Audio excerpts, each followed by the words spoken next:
For over a decade, I have been a student of Brené Brown. For those who do not know her, Dr. Brown is a social worker and a research professor in Houston who studies humans and our relationship to vulnerability, shame, courage, and empathy. You may be one of the more than 50 million viewers who have viewed her TEDx talk, The Power of Vulnerability. Would you just raise your hand if you actually have seen that? I'm just curious. Yeah, quite a number of us. Or maybe today is your first encounter, or maybe you're somewhere in between those things of being a longtime student or brand new today. For today, I think it's best if we start with her book, Daring Greatly: How the Courage to be Vulnerable Transforms the Way We Live, Love, Parent, and Lead. She drew that title, Daring Greatly, from that Roosevelt speech you heard in the chalice lighting. On page 2 of her book, Dr. Brown says, vulnerability is not weakness, and the uncertainty, risk, and emotional exposure we face every day are not optional. Our only choice is a question of engagement. Our willingness to own and engage with our vulnerability determines the depth of our courage and the clarity of our purpose. The level to which we protect ourselves from being vulnerable is a measure of our fear and disconnection. So if vulnerability is not weakness, like so many of us were taught, why do most of us spend a lot of time and energy avoiding feeling vulnerable? Well, maybe because it feels really horrible most of the time. Who wants to live in the land of uncertainty, risk, and emotional exposure? Dr. Brown shares a vignette in the book from visiting her therapist while she tells the therapist, I freaking hate vulnerability. I hate uncertainty. I hate not knowing. I can't stand opening myself to getting hurt or being disappointed. It's excruciating. Vulnerability is complicated and it's excruciating. The therapist nods and says she does know vulnerability. It's an exquisite emotion, she says. Now, today, if you are more in the vulnerability is excruciating camp, would you lean towards the piano or towards the left if you're on Zoom? That vulnerability is excruciating, just kind of lean. And if you're more today in the camp that vulnerability is exquisite, would you lean toward the welcome side or the right side of the room? Yeah. Yeah, that's, today. The experience of vulnerability, that is, what results in each of us experiencing a sense of being vulnerable, is somewhat unique to us because different things cause us to feel exposed and uncertain. If you are willing and it would not cause you to feel in a state of trauma, and I mean that, I invite you to call to your memory a time when you felt vulnerable. You don't have to share it out loud. This is just for you. It doesn't have to be the time you felt most vulnerable, though it could if you wish. It's just a scenario or an experience that you've had, maybe a small amount of vulnerability. Time you felt uncertain, risky, or emotionally exposed.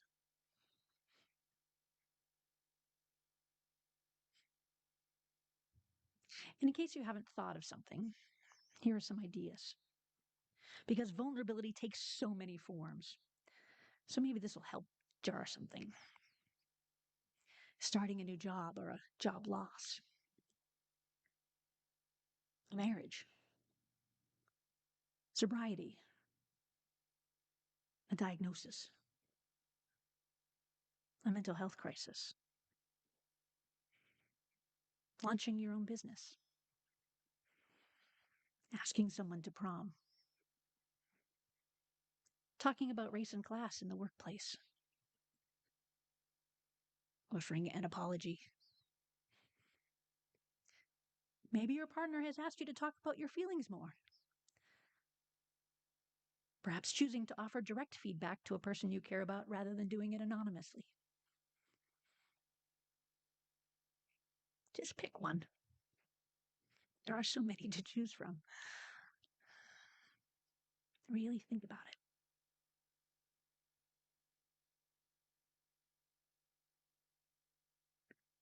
How does it feel in your body with that memory or with one of the items I just gave? I know sometimes I can feel raw, almost like I don't have any skin. Do you feel agitated? Do you feel helpless, afraid? Does your heart start to race? Is your breath more shallow or heavy? Noticing what happens and what it feels like in our body can be really helpful. And what does your mind do when you're feeling vulnerable? Does it get all foggy, confused, or shut down? Does it ramp up? Do you suddenly need to fix everything? Do you go into rapid succession problem solving? Or do you run away or hide? Vulnerability can be excruciating. When I think about the arena from the reading earlier, and I wonder about daring greatly, and the many people who are in what Brown calls the cheap seats, those who sit and offer their criticism and judgment or hold resentments, this is so much easier than actually getting in the arena and risking getting into fully living. I can think of so many times of being in the arena, nervous. Will I make the varsity basketball team? Will I get into the music therapy undergraduate program? I can also think of times of being a bit more scared in the arena, like that time in 2012 at Justice General Assembly in Arizona, standing outside of Sheriff Joe Arpaio's tent city with our daughter and her best friend, and me instructing them to stay alert to their surroundings and what kinds of behavior to watch out for. And that if I say to get down or to run, to do it without asking why.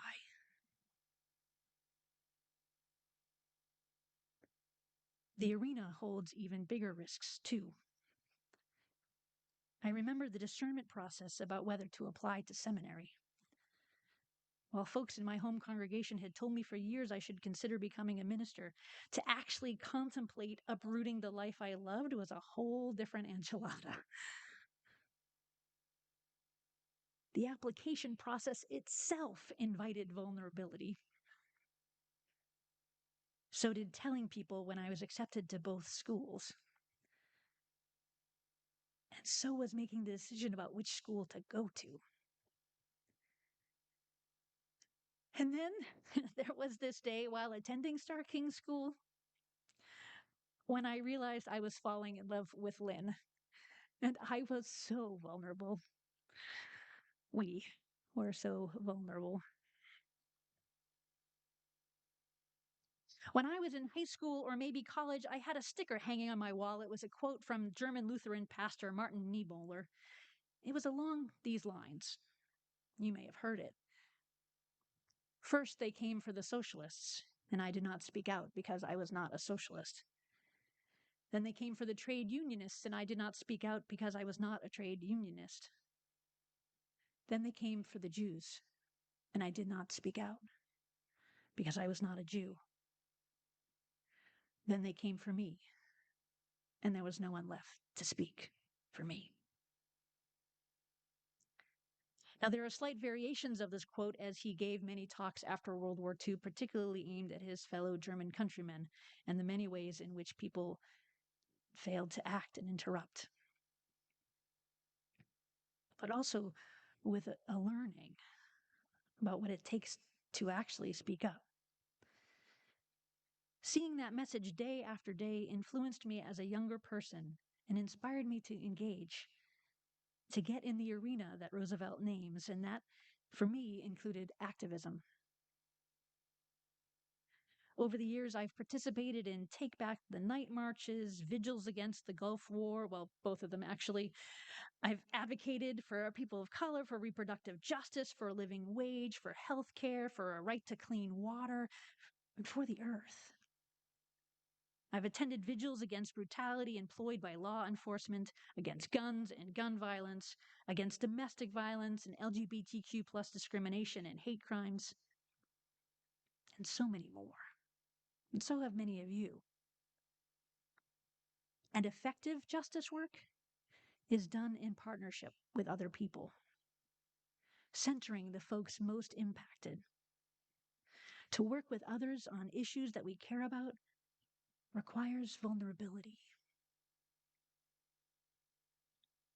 We don't always know the answers. It also requires vulnerability to show up in a new place, looking for community, yearning for company on a spiritual path that matches your values, meeting new people, opening one's mind that it might be changed by what we learn from others. Vulnerability. We are not in control of the outcome. We don't know where the road will lead. But we can commit to be here with one another in this hard place of not knowing and of discovery together.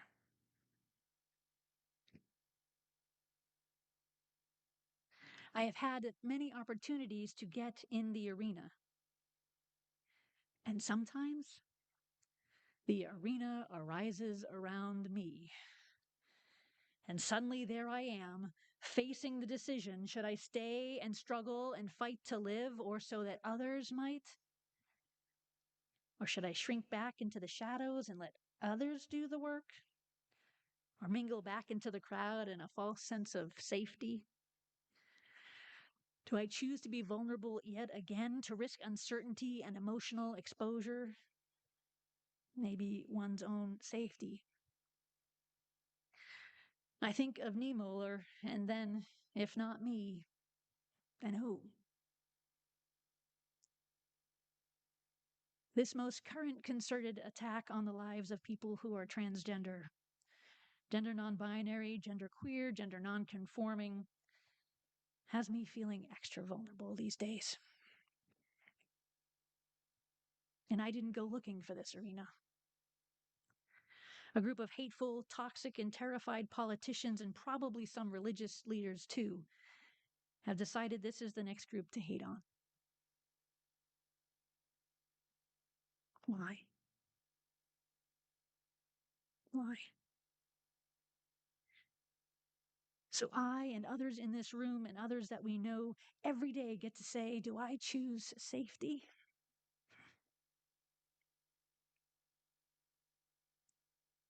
Hide who I am? Dress and act and cut my hair in ways so others are more comfortable? Or maybe I just learn to ignore the critics and the cheap seats who are crafting legislation and rules about trans kids, whether it's playing sports or denying them life-saving health care that they need. But hatred and fear don't follow state borders. Do I have enough courage to protect spaces for all of the gender fabulous? Do you? Do we?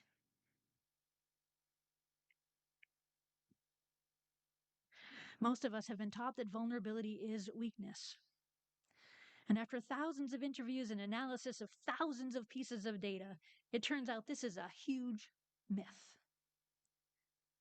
In her newest book, Atlas of the Heart, Mapping Meaningful Connection in the Language of Human Experience, Dr. Brown writes, we have found across cultures, most of us were raised to believe that being vulnerable is being weak. And this sets up an unresolvable tension for most of us because we were also raised to be brave. There is no courage without vulnerability. Courage requires the willingness to lean into uncertainty, risk, and emotional exposure. Brown continues, in a world where perfectionism, Pleasing and proving are used as armor to protect our egos and our feelings. It takes a lot of courage to show up and be all in when we can't control the outcome. She makes a really excellent point also that it takes discipline and self-awareness to understand what to share and with whom. Vulnerability is not oversharing, she says. It's sharing with people who have earned the right to hear our stories and our experiences. Vulnerability is not weakness. It's our greatest measure of courage. Vulnerability is not weakness. It is our greatest measure of courage. And this is where trust moves onto the dance floor. We get to ask ourselves whether we trust someone enough to share some part of us with someone else, whether we trust ourselves enough to take a leap and be vulnerable. Charles Feltman, in his book, The Thin Book of Trust, an essential primer for building trust at work, defines trust as choosing to risk making something you value vulnerable to another person's actions. Trust is choosing to risk making something you value vulnerable to another person's actions. And so the exquisite dance begins. If I trust you, then I can be vulnerable with you. And if I don't trust you, I'm likely also not to be willing to be vulnerable with you. Change all the pronouns that you need in those scenarios for yourself. The names, the people, the settings. And here's the catch. In order to build and deepen trust, we need to be willing to be vulnerable. And in order to be vulnerable, I need to trust. All of us need to trust. So we're in this wild dance together. To live lives of wholeness, we need to be willing to show up, to go past the cheap seats of judgment and criticism and fear, including the ones in our own heads, and enter the arena. Even if your limbs are heavy and your voice shakes. For as the powerful lesbian African-American poet Audre Lorde once wrote in her poem, A Litany of Survival, when we speak, we are afraid our words will not be heard nor welcomed. But when we are silent, we are still afraid. So it is better to speak, remembering we were never meant to survive.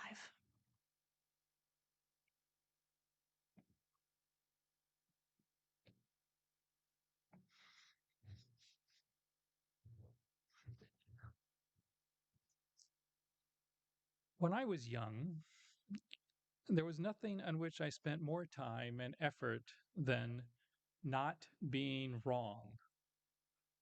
Don't make a mistake, at least not in public. Don't ask the foolish question in class. Don't be the one who doesn't know the latest whatever. Don't be the person called a name, the person made fun of, the target of pity, of shame. When I was young and not so young, oh, the energy I spent being on guard, hyper aware to any dangers lurking nearby, planning how I might shield myself at a moment's notice.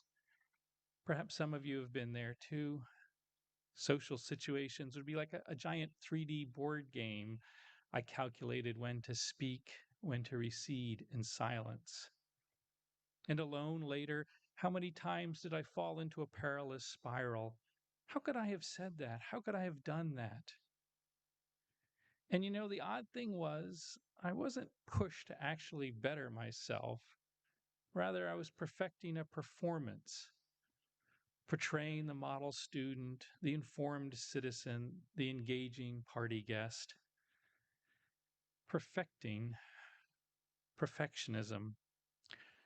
Brené Brown tells us that perfectionism is the opposite of a healthy striving for excellence.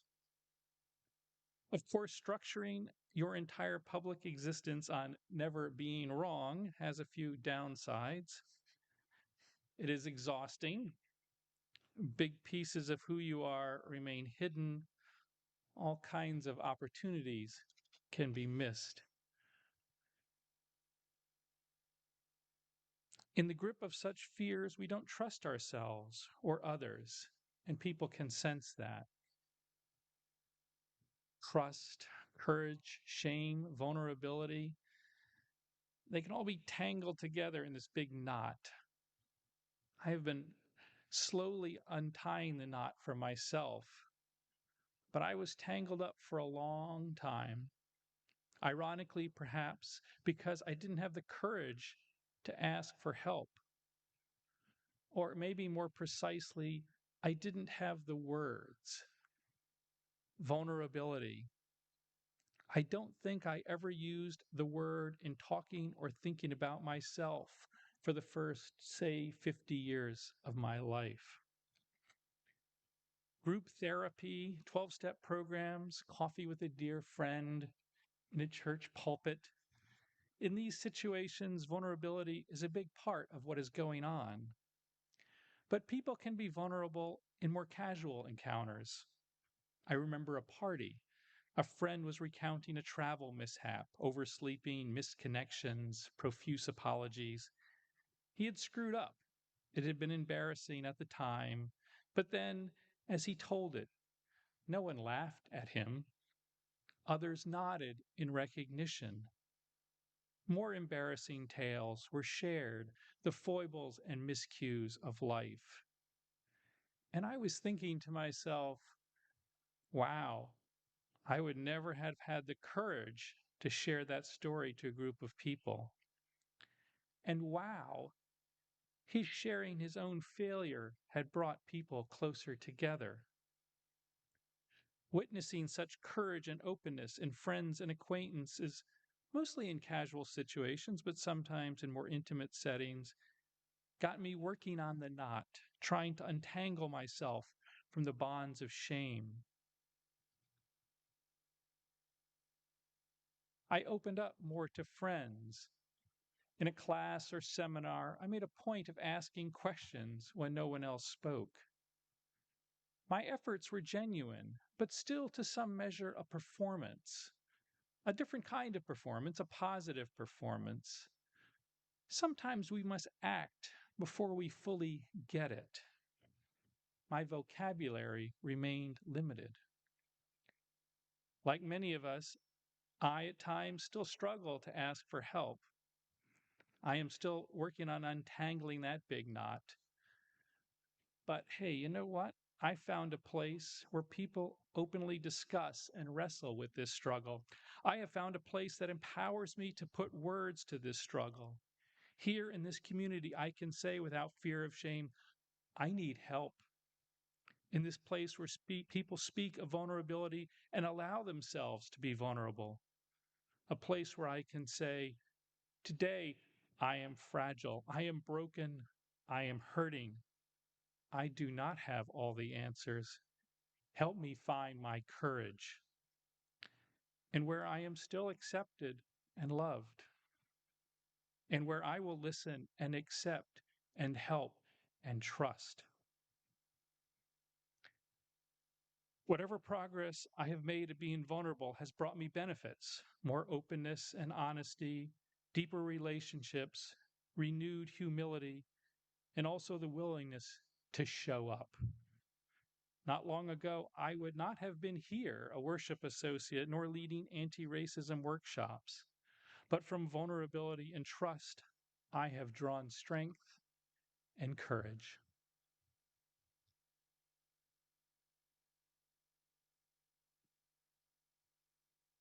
For weeks, Reverend Lynn and I have been in meetings, listening to how tired folks are in check in, how scared, how worried, how frustrated.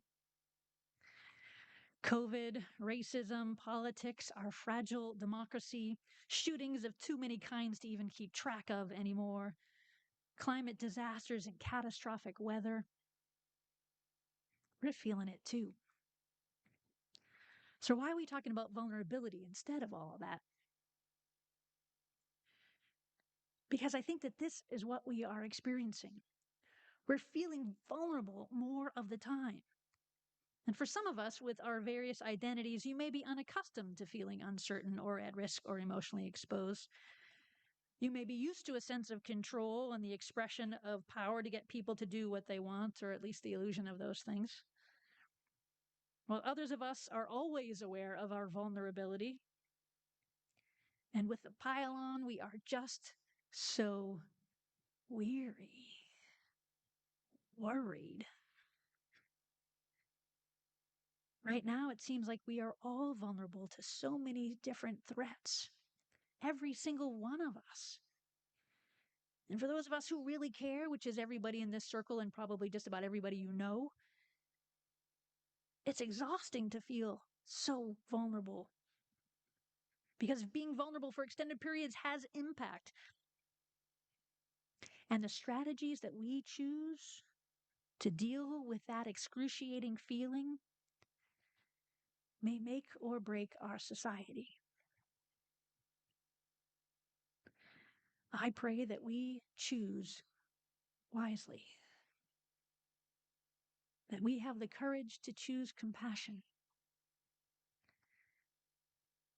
that we choose connection, that we choose this congregation, that we choose respect, that we choose listening in the face of hatred and fear-mongering.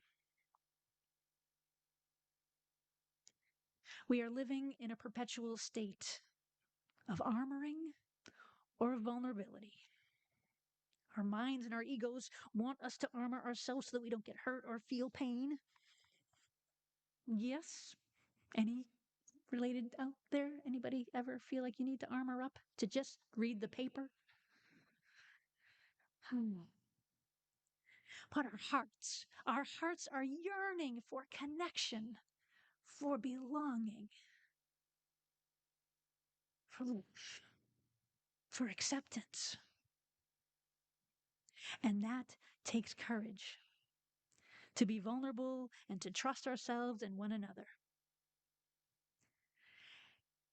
And because we are human, we will make mistakes.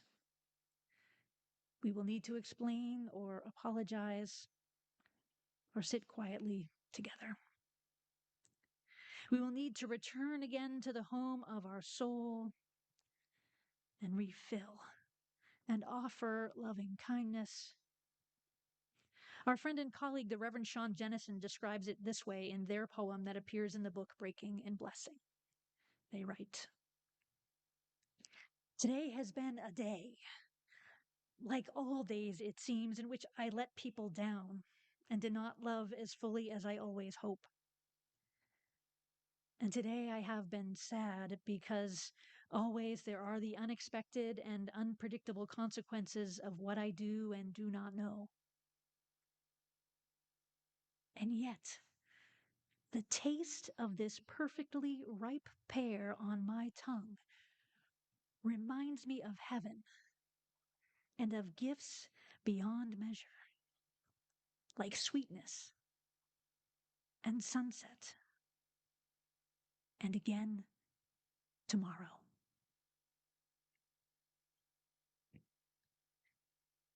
Today, let us be willing to enter the arena, to encourage one another into the dance, that we may all more fully say yes to life, to truth, to love. May it be so. Amen, and blessed be.